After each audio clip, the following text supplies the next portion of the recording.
With a reputation as a methodical and practical leader, this Aussie commander would be known as a scientific general.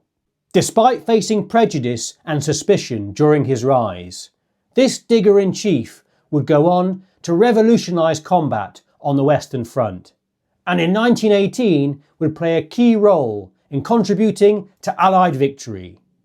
Today, we're going to look at the life, military career and medals of General Sir John Monash.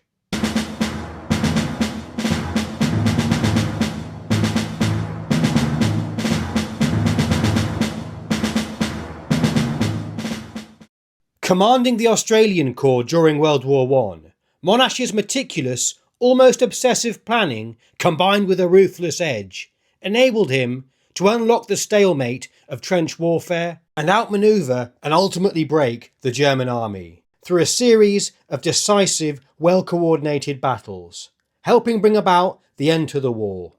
But was he Australia's best general? Let's find out. John Monash was born in Melbourne in June 1865. His parents were newly arrived Jewish immigrants from what would become Germany.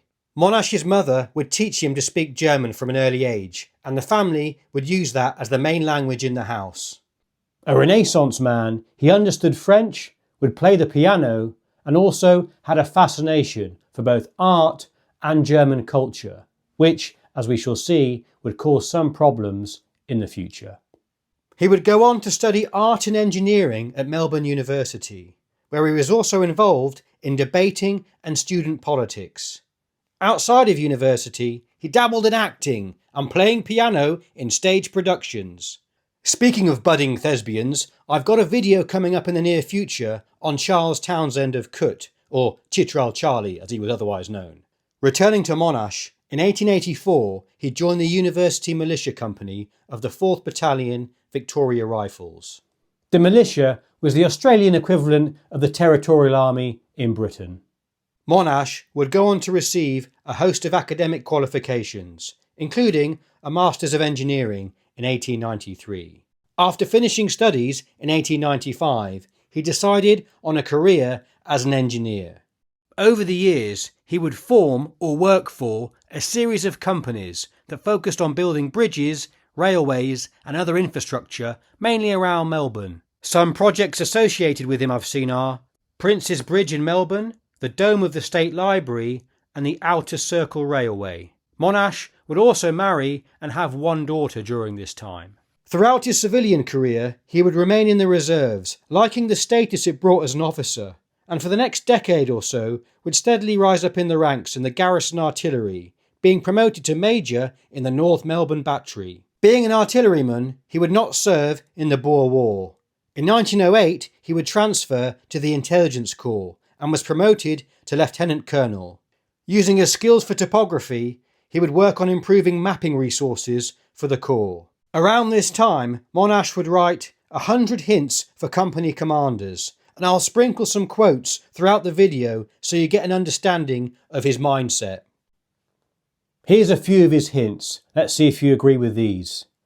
Gain the confidence of your NCOs, as they have, through their associations, an inside knowledge of the spirit and feeling of the men in the ranks that an officer can never obtain. And be natural. The assumption of mannerisms is easily detected by the men. Personality is lost, and in most cases, respect suffers. So basically, don't put on airs and graces. The guys can see straight through that. And finally, if you constantly tell men they are awkward and useless, they will become so, because even the keenest will give up trying.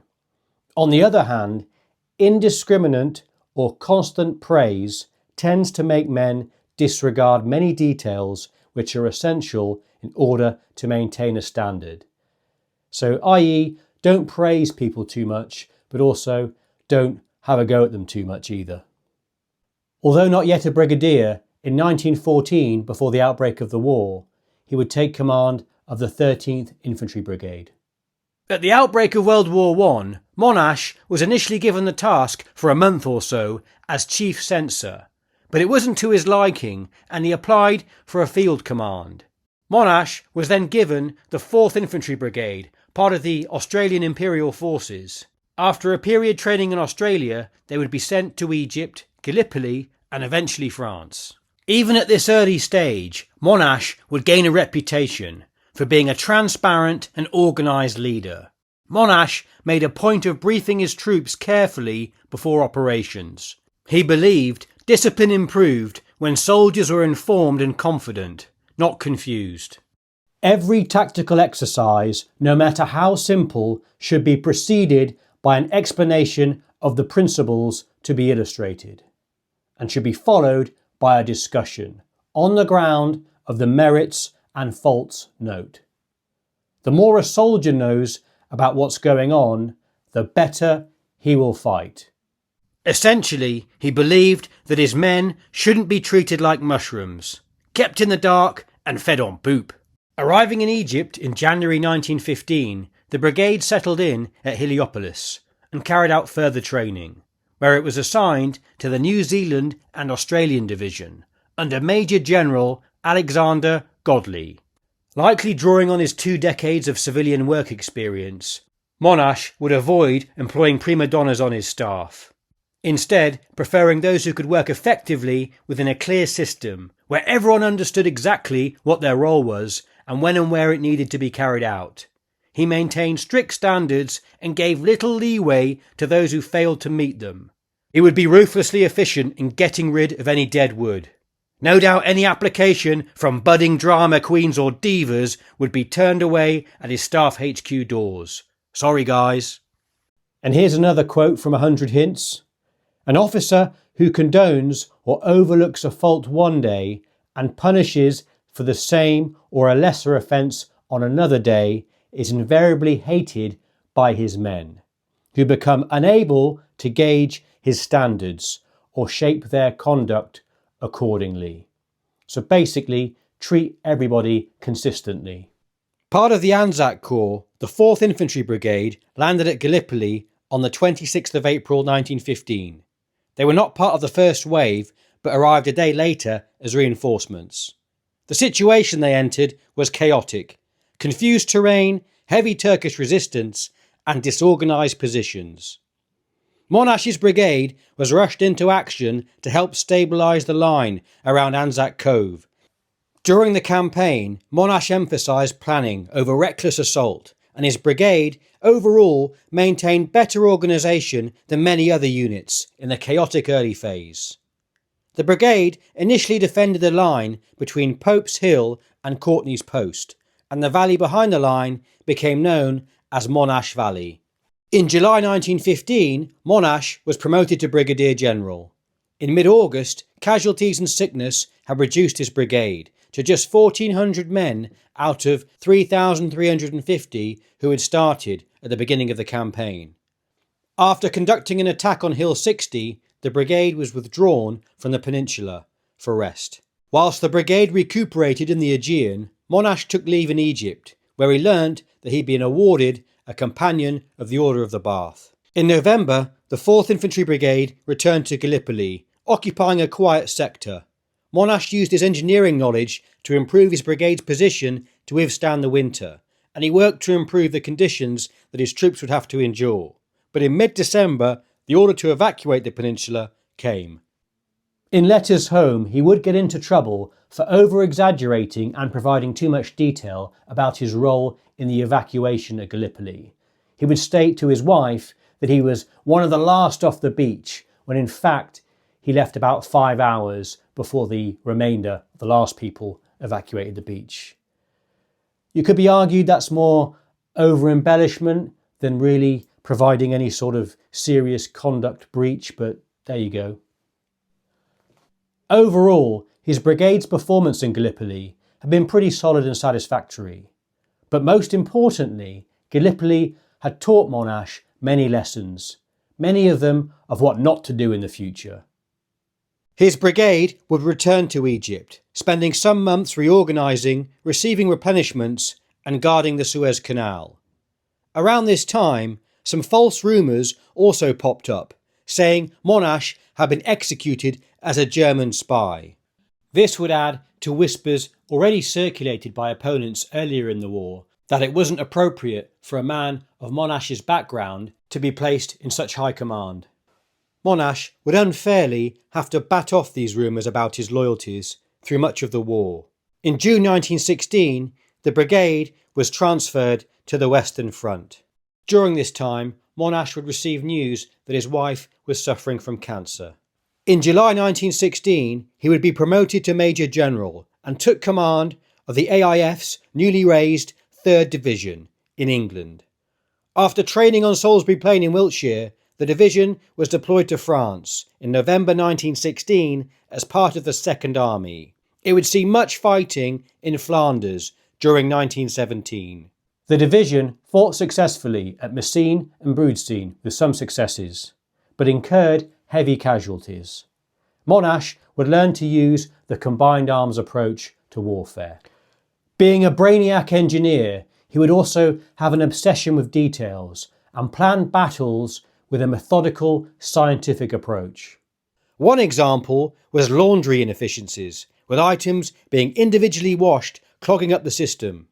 Realising the chaos, Monash had all socks washed and redistributed in bulk, an unpopular but vital move to prevent trench foot in the harsh winter of 1917. When possible, Monash would try to ensure that hot food was delivered to the front lines, knowing it was good for morale. Though I feel sorry for the Uber Eats or Deliveroo driver on that route. Monash quickly gained a reputation for prioritising logistics and also paying close attention to soldiers' welfare. He would focus on 3 main tasks: the rapid evacuation of the wounded, ensuring reliable delivery of supplies, and conducting regular rotations of troops out of the front lines, which would leave them fresh and motivated. Unlike other generals at the time, he would also encourage innovation. For example, at Gallipoli, the Aussies would set up self-firing dripper or pop-off rifles using buckets of water to give the illusion that positions were manned. This would help during the evacuation, tricking the Ottomans into thinking the Australians were still there. Importantly, he saw fit to delegate and not micromanage his subordinates, leaving them free to get on with the job. He would stay mainly in his headquarters conducting his work and only visit the front lines if it was essential, therefore not getting in everyone's way. Here's another point from 100 Hints. All criticism must be kindly and helpful, never discouraging. Censor should not be administered in the presence of subordinates. That's interesting. The British High Command was impressed, especially Sir Douglas Haig, who wanted this Australian engineer as a corps commander. In May or June 1918, sources differ, he was promoted to Lieutenant General and placed in command of the Australian Corps, consisting of 5 divisions. Monash would show his true leadership and organisation abilities during the Battle of Hamel in July 1918. The battle would use combined arms such as infantry, armour, artillery and aircraft, and it would be described as the first modern battle. Monash would have setbacks, however, such as the Battle of the Hindenburg Line in late September 1918, where the battle suffered difficulty with poor relations between the Australians and United States units that were under Monash's command. That said, the overall offensive was successful due to the wider Allied breakthrough. Of Monash, author Richard Holmes would say, "Although his career was by no means free of mistakes, his great capacity to learn helped to make him an outstanding success." Future Field Marshal Bernard Montgomery, who we've done a previous video on and visited his grave, would state that Monash was one of the best commanders on the Western Front. Although it's uncertain when it came to discipline if Monash shared Monty's bizarre obsession with searching his men's lockers and confiscating jazz magazines, raunchy reads and other lewd literature from underperforming units. I did have a quick scan through 100 Hints, but suffice to say, didn't see any sign of that. Lloyd George would muse that Monash may have eventually succeeded Haig had the war dragged on. Monash's work, Australian Victories in France in 1918, is quite a dry read and I struggled with it. You can tell he's an engineer, but the main theme he drills is that organisation is key to success. Monash would say, "The renown of Australians as individual fighters in all theatres of the Great War has loomed large in the minds and imagination of the people of the Empire." But for Monash, the main challenge when he came to command was how to organise the diggers to become more effective. Working more effectively in larger formations, Monash would come to admire the Canadian Corps structure of fighting. From the outset of its formation, he believed much of their methodology should have been applied to the Australians at an earlier date. The Canadians' way of organising and fighting was efficient, modern, and minimised unnecessary losses, all things he valued deeply. Examples being tighter corps-led integration and more consistent doctrine and planning. Much of the doctrine that Monash came up with would become foundational for the use of tanks alongside artillery and infantry. And it could be argued he was one of the inventors of manoeuvre or modern warfare. Critics of Monash state that he was overrated, chased success, and was a self-promoter. They say he took over the Australian Corps at the top of its game, and after the last major German offensive which could have won them the war. He would also be accused of over-exaggerating his and his men's achievements.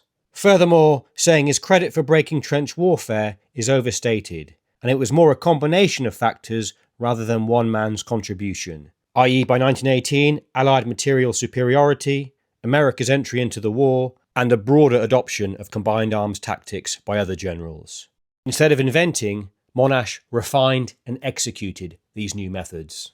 It'd be interesting to see what you think in the comments, whether that's accurate or not. Whatever people's view, Monash was definitely one of the most effective and popular amongst the rank and file generals in the Australian Army. In August 1918, Monash would be knighted by King George V at the Australian Corps headquarters in the field. This is a rare honour and the first on a battlefield in around 200 years, which recognised his brilliant leadership during the recent battles of Amiens and the Battle of Amel. In the last months of the conflict, Monash, being a practical man, would argue against needless exposure or wasting casualties, knowing that the Germans were beat. After the armistice of the 11th of November 1918, Monash would push for prioritising the demobilisation of Aussie troops. He would spend 8 months in London overseeing it and was frustrated by a slow and bureaucratic demob process. He wanted his men on troop ships home as soon as possible. He would do his best to speed up the processing of his troops, in contrast to many British units who were hanging around for a long time after the war.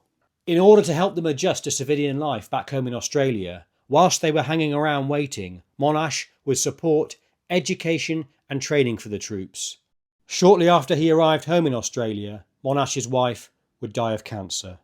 In the civilian world, he would continue to work in a variety of roles and was responsible for setting up the State Electricity Commission, focusing on power stations and mines in Latrobe Valley.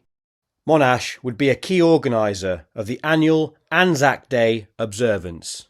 He played a leading role in organising the Shrine of Remembrance.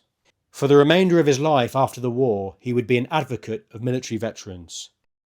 He would furthermore become a leading figure in Melbourne's Jewish community.